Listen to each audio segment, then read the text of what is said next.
Bamiyan, the most mountainous province located in the central highland region of Afghanistan, is also the most underdeveloped and remotely located province in the country.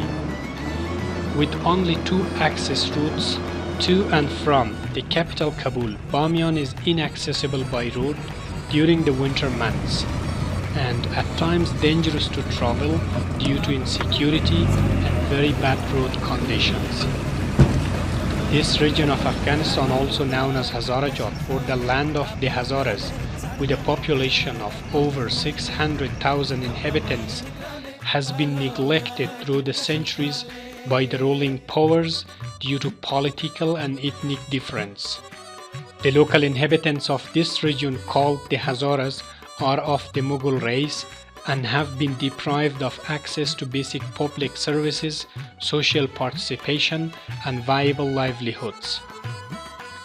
This marginalized ethnic minority living in mountainous Hazarajat, where little farmland exists, rely entirely on subsistence farming and domestic livestock for their livelihood and survival. Besides having meager living conditions, these communities are also exposed to natural calamities such as floods, avalanches, mudslides, and extreme winter conditions, further driving their vulnerability situation to utter poverty and despair.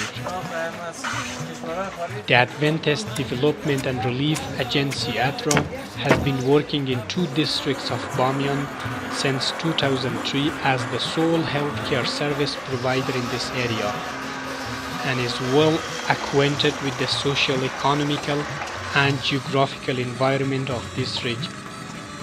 Most of the communities living here are economically poor and illiterate, entirely depending on mainly two sources of income: agriculture and domestic animals. Unfortunately, there are no development projects to assist in increasing the yield or productivity of these resources. Besides, these communities neither have professional knowledge or skills or enough to eat and provide for their basic human needs. Almost all the households in Bamiyan use lanterns and oil lamps to illuminate their houses due to the absence of electricity. Not a single school, health facility, or home has access to the national power grid. Most of the health facilities and other institutions depend entirely on diesel or petrol generators to supply the required electricity. Generators in the past 5 years have been procured and functional only because of external funding from the international community and is not a sustainable resource. In many cases, for lack of sustainable power supply, many emergency surgeries performed at the health facilities are done under badly lit gas or diesel lantern. The local communities, having lived under such social and political oppression for so long, and are eager for change and progress.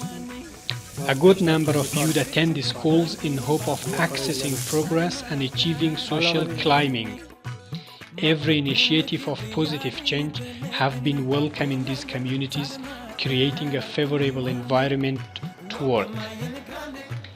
Access to renewable energy resources and technology could be a good start in bringing development and sustainable progress to these underprivileged communities in efforts to building a self-sufficient and progressive society in Bamiyan.